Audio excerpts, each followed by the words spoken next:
You hear that? You hear that buzzing? Why does my microphone buzz? Welcome back to the Road of Trials. That's not Hamlet. That's Ophelia. Ophelia is the person Hamlet wishes he could be. She's another of the hero's thousand faces. Look at her splendid armor. Look at her radiant aura. Can't you just feel the sun's warmth just from standing near her? Ophelia is... she's already graduated from cleric to paladin, and she's about to brave Sen's fortress, a deadly house of traps. As you can see, it's got snake people. Watch this. Ophelia knows how to handle them. She uses this dart trap, which was meant for her, against the snakes.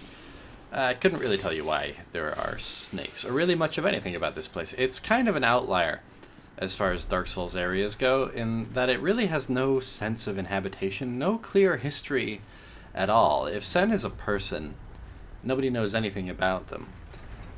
In Japanese, the character Sen can apparently mean 1,000. So, 1,000 traps, maybe? 1,000 deaths? 1,000 heroes?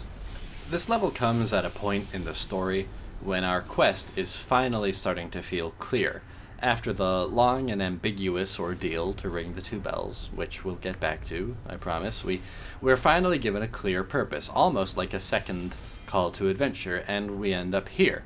It's a tricky area, but it's one which is almost comforting in the clear intention behind its design. Doesn't it kind of seem to speak to something familiar? It's a video game level through and through, right? It's abstract, like something out of King's Field or Doom, which kind of makes it a very literal instantiation. I just got hit by a boulder. Yeah, I should have seen that coming, but that's fine. Pick up and start over. Try again. Ophelia, she's used to this by now. It's the Road of Trials.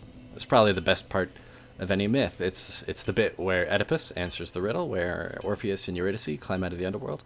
It's the bit where the Master Chief wins all the battles. This goofy death trap of a fortress is a perfect image of the Road of Trials. It expressly serves the purpose of a test of Ophelia's worthiness to cross the next threshold. But looking at it another way, the whole game is the road. And Dark Souls brings a particularly Sisyphean quality to the forefront.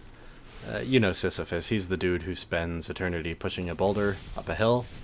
It rolls back down and he starts all over.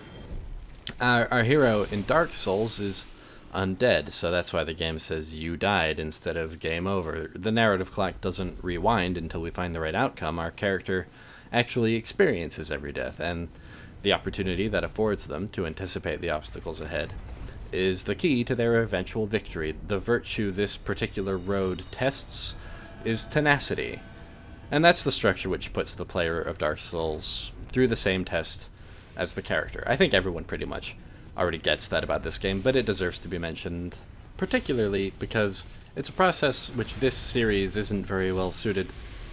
Oh, you never want to end up down here. What was I saying?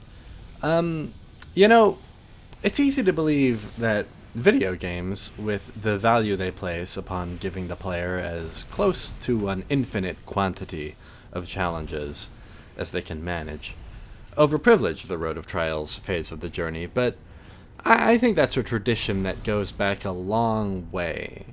Beowulf sails across the sea, which is, of course, a stormy sea, to help a king deal with an ogre problem. Every night this ogre breaks into the castle and eats a guard, but when Beowulf arrives, he's challenged to a swimming race against some guy that goes on for 10 days, and even that goes off on a tangent.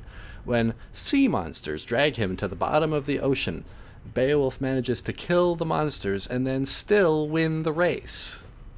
Or, for another example, take Journey to the West, a 16th century novel consisting of 100 chapters. The first dozen introduce the two most important characters, Sun Wukong the Monkey King, my favorite, and Tripitaka the monk, and it sets up their motivation to go on this long pilgrimage from China to India. Really long way, right? And so then chapters 13 through 99 might as well be episodic television. They journey to the West. They encounter a whole bunch of standalone conflicts, and only in the 100th chapter do they finally get where they're going and achieve Buddhahood. So that's at least 100 hours of gameplay, right? What I'm saying is, we've always liked our stories to linger on the struggle.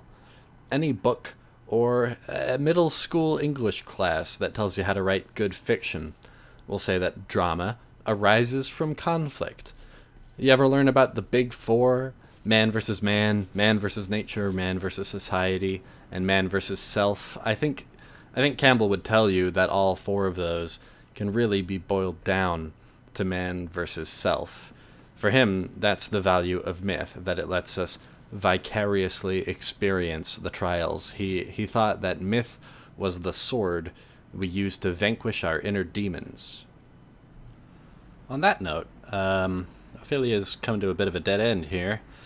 When I was recording this, I thought it was very important to linger on this view. I definitely had something I wanted to say about it.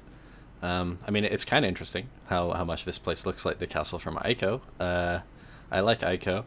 It's neat how our goal appears to be to get to that sealed up doorway. That's curious. Is it a problem that nothing I'm saying has anything to do with what's happening on screen? Does that bother you?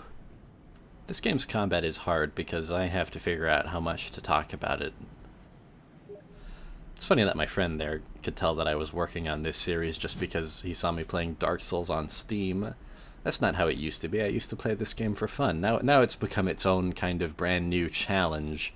It's like I have to learn to play this game in this all new performative way. I don't think I'm very good at it yet. Maybe part of the reason I wanted to do this series was to make the game feel like a fresh challenge again, to come at it in a new way, and maybe even learn some skills while I'm at it, improve my work habits. I did finish an episode within those 2 weeks, but I decided that it wasn't good enough to release. This is actually my third attempt at making episode 4. Here, let me prove it. You want to see a clip from the old one? Check it out. Walls are really important around here. Ooh, Kate! Yeah, I'm pretending to fight him. I'm not fighting him right now. I'm recording this after the fact. I'm just pretending to fight him. Is that what you want? Is that what would make this a watchable Let's Play for you? If I just pretended to fight everything? Come on. I guess you can see that I had kind of the same idea to get meta. I'm not especially well suited to this regularly updated Let's Play thing because I learned to write by rewriting, which, yeah, I should have seen coming. But it's fine. You pick up and start over. Try again. I'm used to this by now. It's the road of trials. It's my road of trials. Thanks for being here with me. And my buzzy microphone. We can all just accept that I'm going for quality over quantity on this, right? One last thought before we leave Ophelia to whatever she finds in the City of the Gods. What do you think Joseph Campbell would think about this game so far? Or about modern video games in general? He was all about how myths provide that roadmap to the soul, show us how to walk the hero's path toward some kind of actualized self.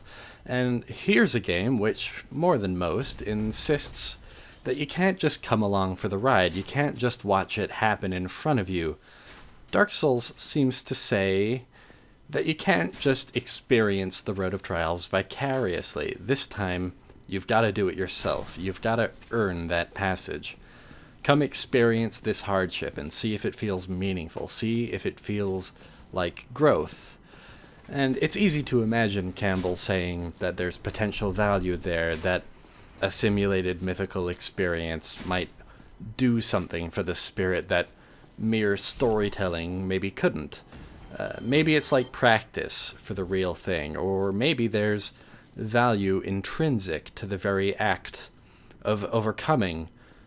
But it's also easy to imagine him saying that this is all a great big distraction, a bottomless pit into which your spiritual energies are dumped.